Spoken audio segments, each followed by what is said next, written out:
Good morning. AM Sports here with me, Muftawu Nabila Avla. A Slovak Belik is at the wheel of Accra House of Oak, and their run so far in the Ghana Premier League has been incredible. On the return of the competition after the FIFA World Cup, the Phobians secured a 1-0 win over Instructman FC, courtesy of an early goal that came from Kwabena Obeng Jr. This afternoon's encounter, Osman Imoro. He's an assistant lecturer and a librarian. He's going to handle the game for 90 minutes. We'll be supported by Stephen Balanguena and Isaac Asante on the lines. Our fourth official is Jacob Aduntera. Osman Imoro, I should say, would usher us into the first 45 minutes of the game. Swatreman are playing from right to left, and that's the chap Stephen Dio. We're talking about him earlier on. Opportunity for Swatreman is a long one in. Richmond Ayi to the rescue. Here come an opportunity.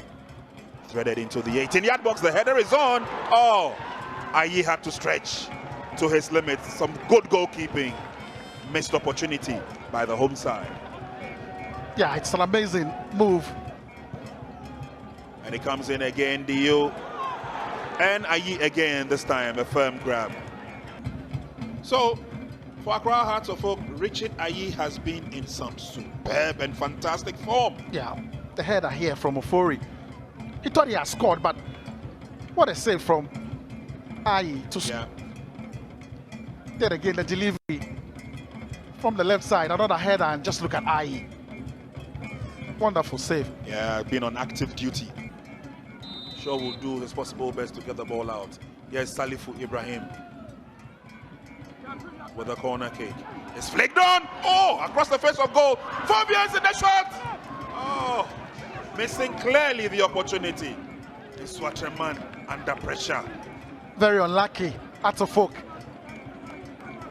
Should have been the first goal. The delivery from Salifu. Not really dealt with and was hanging in there.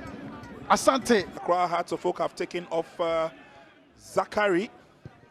That was made in the second half. Faju goes down, and Accra Hearts of Oak are in the lead. Yeah, calamitous mistake from the defense of Swatreman, but we see how it started. Eso will pick the pass, and as of we're building some momentum. Barefoot with the final ball here, you'd expect the goalkeeper to deal with it. He misses it completely. It's a blunder, and there Kojobi Jr. just to walk the ball straight to the back of the net. Nima sends it back, but that would be it. In Swatreman 0, Hearts of Oak 1. And still on Accra House of Oak, you might have noticed that in recent games, skipper of the team, Fatau Muhammad, has not been part of the playing body. He has revealed that management has communicated to him that his services are no longer required in the club. Yeah, for now, I'm no more House of Oak player because I have been told by the management that I can't work with them again. So for now, I'm no more House of Oak player, but I'm still a House of Oak player because my everything is still with House of Oak. So until I collected my particulars before I was said that, okay, I'm no more House of Oak player. Yeah, I don't think they give me any tangible reason because they just told me that the coach said he can't work with me. The new coach, Matic? Yeah, the new coach, Matic, that he can't work with me anymore. So which is, I understood because it's the job that we are doing, that is the nature of the job. You know, someone will come, someone will go. So if today it is Fatau Tena, who am I to say no? So it's part of the job that we are doing. How is the feeling like? Yeah, you know, we are all human. You feel sad.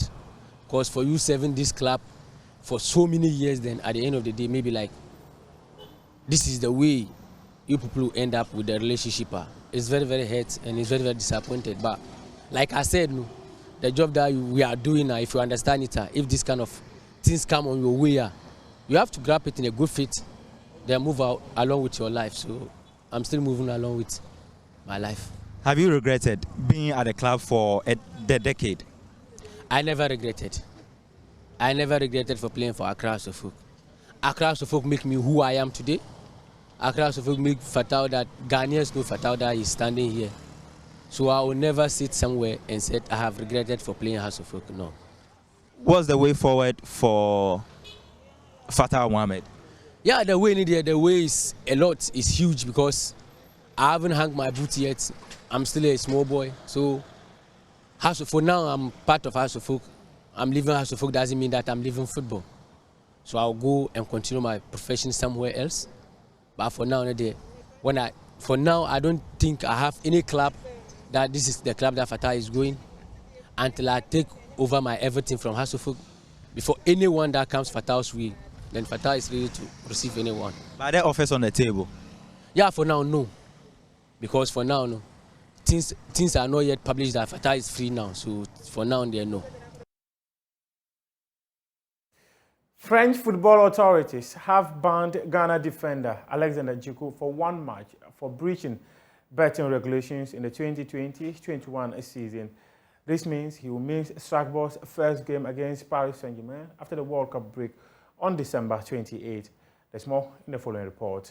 28-year-old is among 5 Ligue 1 players who have received various punishments for their involvement in betting.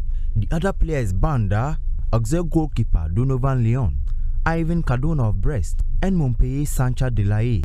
Cameroonian Jean-Charles Castellotto has been handed a 4-match ban. The body governing the major leagues in France said in a statement, quote, "These offences are committed even though together the LFP and the UNFP, the Players Union, conduct awareness or information campaigns with clubs on a daily basis." The Commission recalls that the actors of competitions organized by the FFP or the LFP, including players, coaches, leaders of professional football clubs, are generally prohibited from betting online or in physical networks on all football competitions, whether national or foreign.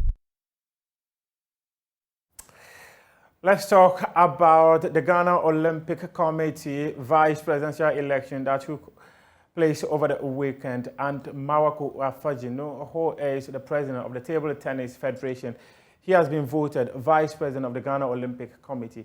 The Ghana Table Tennis president replaces Paul Acho, who died earlier this year. Earlier that there were 4 things that I think is very paramount for the GOC, and it's number 1 is the passion, our energy, the food that keeps us going. Number 2 is the people and how everything connects back to the people and the growth and the development of sports in this country. Number 3, you listen to the discussions, you realize that governance and principles are very important, and we are looking at embedding that and making that define how the GOC works and functions, because at the end of the day we need to be setting the path and we need to be setting the standards for the growth and blossoming of sports in Ghana. And so I'm very happy about what we've seen here today, and I'm particularly excited about the spirit, about the energy. A lot of people here sacrifice so much and give so much of themselves to sports, and I'm sure that the biggest reward you can ever get is to see your handiwork grow and blossom and become something very useful to the good people of Ghana. My humble contribution as a member of the team is to do my little contribution so that the sense of oneness, the Olympic spirit, becomes very manifest in everything that we do. And also being able to support the team and support my president and the rest of the executive to ensure that we are able to uplift sports in this country. I mean, the thing about sports is that when sports is good, it sets the country on a high. It charges the emotions and the sense of the sense of goodness, you know, in the country, and that's very important for us. I mean, you saw what happened at the World Cup, you see what happened at the Olympics. Anytime Ghana is doing well, we all feel so proud. Our sense of identity goes up, and we want to see this becoming a pathway for a lot of young men and women in this country. We want people to believe that sports provides an option for you to be the best that you can be, and we want people to take that encouragement and apply it to all areas of their lives, that we shouldn't settle for good when best is available, and that is one thing sports teaches us. Also, Argentina returned to Buenos Aires to celebrate their World Cup win, and Argentines showed out. Millions of fans packed the streets of the South American capital city on what was declared a national holiday to follow the soccer team on its 50-mile victory parade. Messi and others rode on an open-air bus that pushed eastward through crowds of excited fans. The bus parade had to be abandoned as the heroes were evacuated onto helicopters due to safety fears. Reports suggested that Lionel Messi and his teammates received a hero's welcome from more than 5 million adoring fans at a parade held to celebrate the success of the team at the FIFA World Cup. Argentina won the FIFA World Cup for a third time following their 4-2 penalty victory over France on Sunday at the Lusail Stadium in Doha.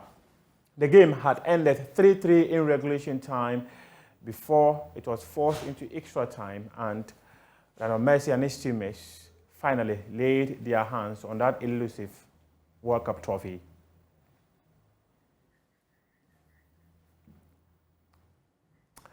And this is our wrap up AM Sports here with me, Muftawu Nabila. We appreciate your company. The show continues right after this.